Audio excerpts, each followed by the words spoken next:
Meet Riley. They're 18 and their faith story is one of flourishing from firm foundations.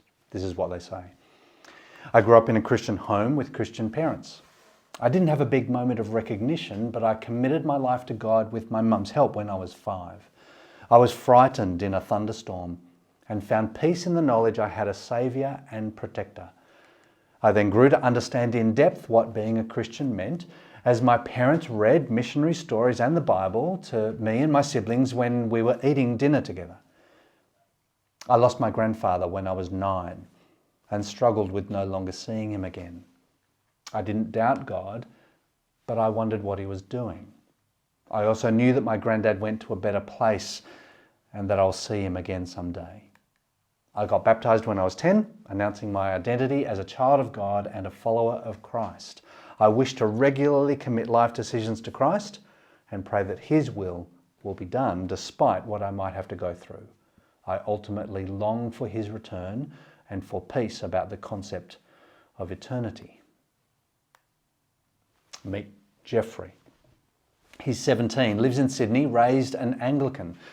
His story is about how he has rejected the Christianity of his childhood. Jeffrey says, I was baptised Anglican and christened in a church. My grandparents are very religious and they set me on being raised Anglican.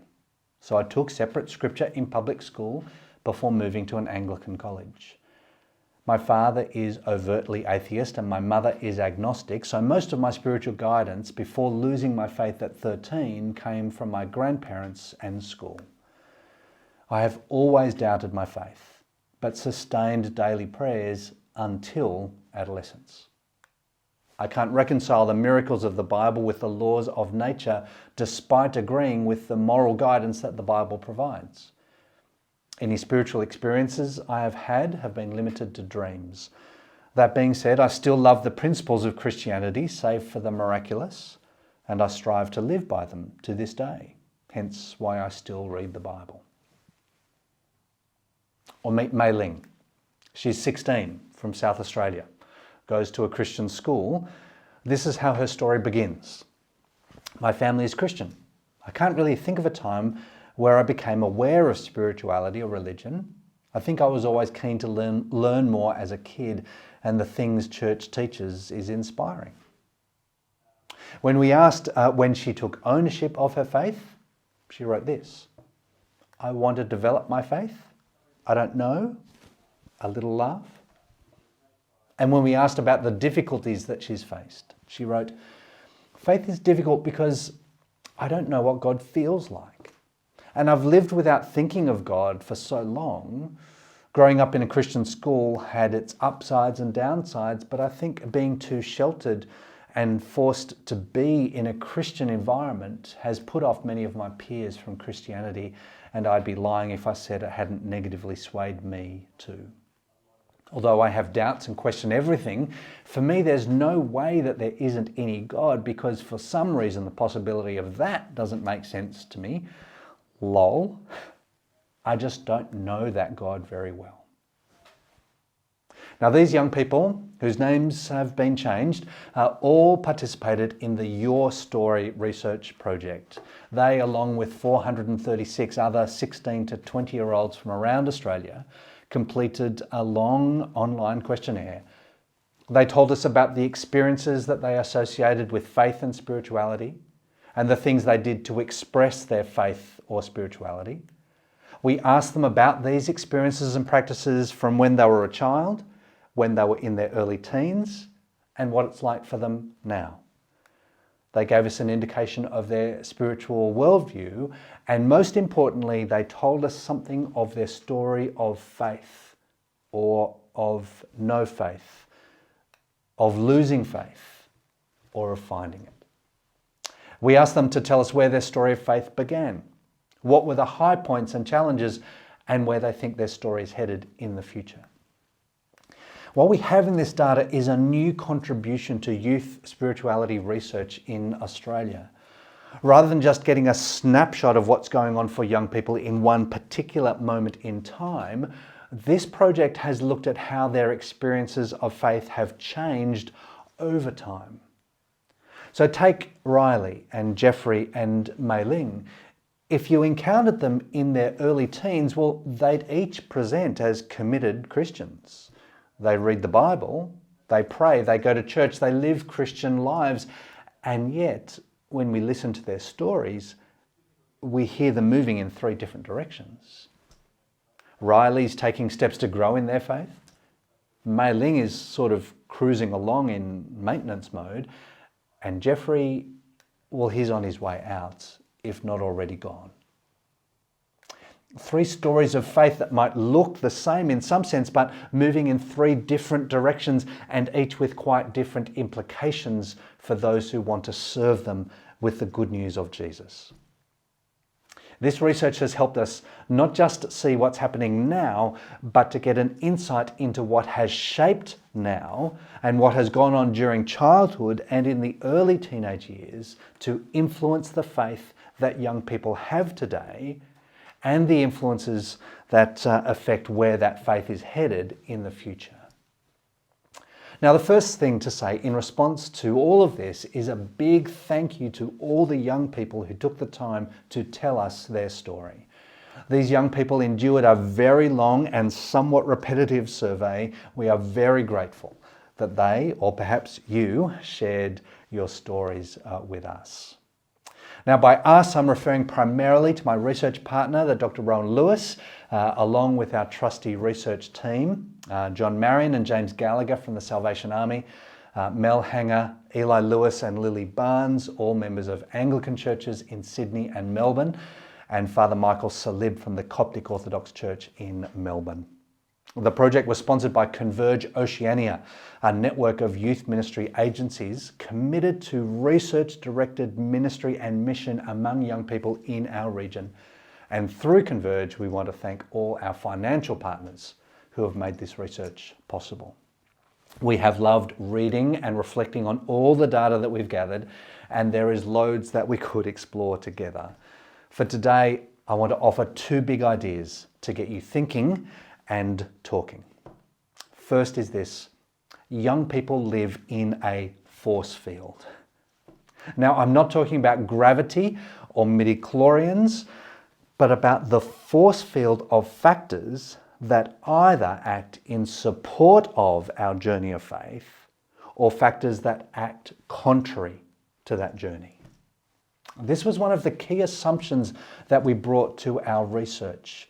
It comes from the work of a sociologist called Kurt Lewin and his force field analysis of social change. Our assumption was that a young person's faith journey can be understood in terms of the interaction between competing factors. Supporting factors are forces that uphold and reinforce their present faith system, in contrast to contrary factors that disrupt and create dissonance in their faith system.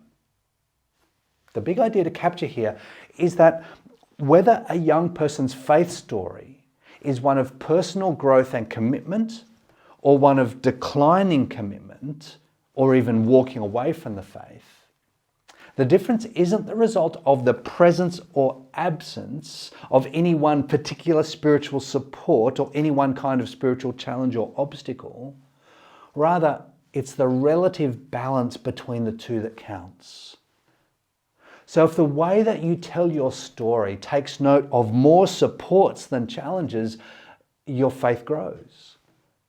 But when the challenges in your story, the obstacles and disruptions, when they outnumber your recognition of the available supports, then it will become more likely that your faith will decline or die or never spring to life in the first place. Listen to how Amalia talks about her struggle with doubt. I worried that I wasn't making the right choice and was not convinced that everything the Bible said was true. But through conversations with older people in my community, I learned that this doubt was the whole idea of having faith in something, to believe even if it was hard. See, doubt is hard. But hardship doesn't have to have the final word when you can lean into a community to share a way forward. It's the first big idea, the force field that holds or doesn't hold young people in flourishing faith. The second big idea then is to listen to the things that young people are describing as having either a positive or negative influence on their stories of faith. Here's some of what we found. When young people talk about the kinds of positive influences on their faith journey that they experience from other people, well, they talk about positive relational connections, about the appealing traits they identify in others, and about the direct actions that other people do for them or with them in relation to their faith. Now, each of these three areas we can dig into a little bit more closely. So within expressions of positive relational connections, young people's stories value experiences that promote a sense of belonging together. Other comments are about experiences of alignment, where they feel a sense of togetherness from things that they hold in common with others. They speak positively of receiving active affirmation from others, and they talk about positive experiences of being involved with others in meaningful experiences related to faith. So 17-year-old Amir says of his parents, "Even though they don't share my faith, they have supported me and helped enrich my understanding."